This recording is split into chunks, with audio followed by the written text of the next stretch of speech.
My class name is Selection Tool of Illustrator. For this work, we first of all open Illustrator.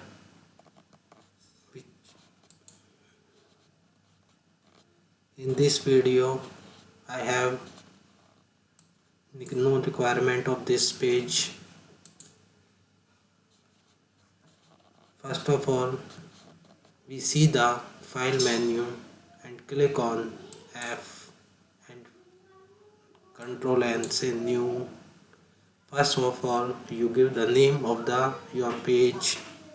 Profile इस web के लिए बना रहे हैं, हम प्रिंटिंग के लिए बना रहे हैं, डिवाइसेस के लिए बना रहे हैं, वीडियो एंड फिल्म के लिए बना रहे हैं, बेसिक RGB है, फ्लैश बिल्डर है, ये सारे हर तरीके के पेज इसमें बनाए जा सकते हैं। पर मोस्टली हम प्रिंट और वेब से ही रिलेटेड अभी पेज तैयार करने की करेंगे। इसमें नंबर ऑफ आर्ट बोर्ड्स आप ले सकते हैं, जैसे कि आप 2 आर्ट बोर्ड लेंगे तो 2 में ये राइट हैंड कीज भी एक्टिवेट हो जाएगी इसी के साथ। पर अभी हमें सीखने के पर्पज़ से एक ही पेज की आवश्यकता है। हम लेटर पेज लेंगे। अभी हमारा कस्टम पेज आ चुका है, हम उसमें प्रिंट का ही पेज रखेंगे।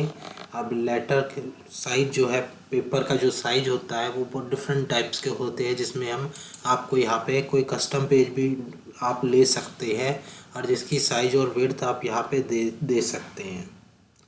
यहाँ पर आपका यूनिट्स है। मोस्टली हम काम जो करते हैं वो पिक्सल्स में करते हैं, तो हम पिक्सल्स का ही पेज बनाना ज़्यादा पसंद करेंगे। और ये ओरिएंटेशंस होती है पेज को मोड़ने के लिए हम यूज़ करते हैं कि हमें पोर्ट्रेट पेज चाहिए या लैंडस्केप पेज चाहिए। लेटर साइज आपका आ चुका है और ये टॉप, बॉटम, लेफ़्ट और राइट और ब्लीड के बारे में हम बाद में बात करेंगे कि ये क्या चीज़ें होती है।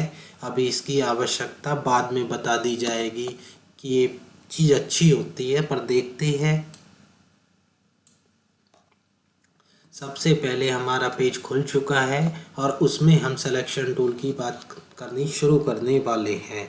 सिलेक्शन टूल की शॉर्टकट हमारे पास वी जो है हमारी जो कीबोर्ड है उसमें से हम अगर वी को दबाएंगे तो सिलेक्शन टूल हमारा ऑटोमेटिकली सेलेक्ट हो जाएगा।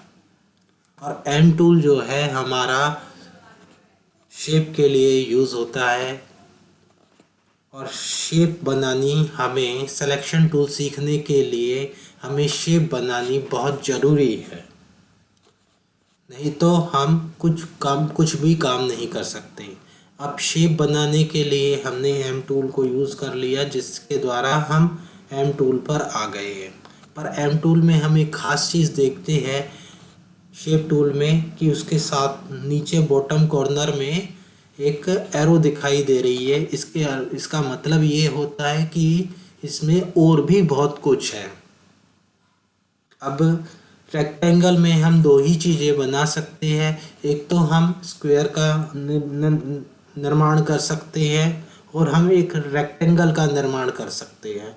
और इस टूल को हम 2 प्रकार से यूज़ कर सकते हैं, या तो क्लिक करके हम ड्रैग करके यूज़ कर सकते हैं, अन्यथा हम क्लिक करके अपने आर्ट बोर्ड में क्लिक कर देंगे, जिसके बाद वो हमसे उस विड्थ एंड हाइट मांगेगा। अब सबसे पहला तरीका हम यूज़ करके दिखा रहे हैं, जिसमें कि हम ड्रैग करेंगे,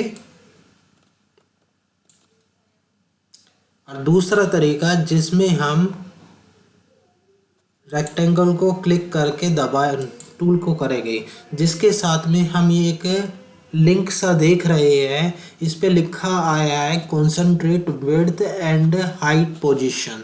कंसंट्रेशन का मतलब ये होता है, कंसंट्रेट मतलब ये होता है कि हम जितनी हाइट बदलेंगे उतना ऑटोमेटिकली विड्थ में चेंज आ जाएगा, या विड्थ में कोई भी जितना भी चेंज करेंगे वो हाइट में चेंज आ जाएगा।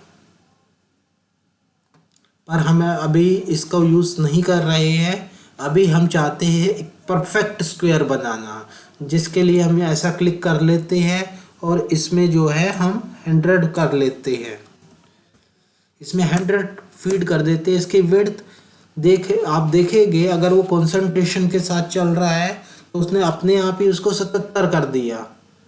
हम इसको हटा देंगे तो इसमें हम 100 फिर से लिख सकते हैं आराम से, अन्यथा वो दोनों चीज़ों को चेंज कर देगा। जैसे ही हम इसको ओके करेंगे तो हमारे पास एक परफेक्ट स्क्वायर तैयार हो जाएगा। इसके अलावा भी हमारे पास बहुत सारी शेप्स है। अब मैंने जैसे कि ये एरो की दिखाई थी, इसमें राउंडेड शेप्स में भी कुछ चीज़ें आ सकती है, जैसे ये। जैसे हम जानना चाहते हैं एक्लिप्स के बारे में, एलिप्स के बारे में, तो एलिप्स भी बना सकते हैं हम।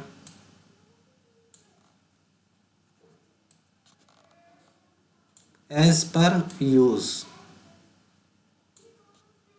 अब हम जानना चाहते हैं सिलेक्शन टूल का क्या काम है। अब सिलेक्शन टूल के लिए हमने आपको एक शॉर्टकट बताई हुई है वी, तो हम वी दबा लेते हैं और इसमें आप देखेंगे जो ऑब्जेक्ट लास्ट का था वो ऑटोमेटिकली सेलेक्ट हो गया।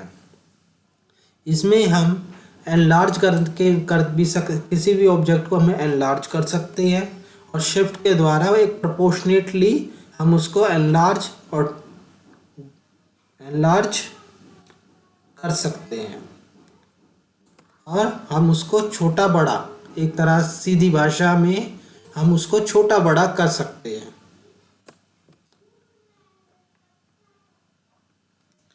इसके अलावा हम शिफ्ट दबा के मल्टीपल ऑब्जेक्ट्स को हम सेलेक्ट कर सकते हैं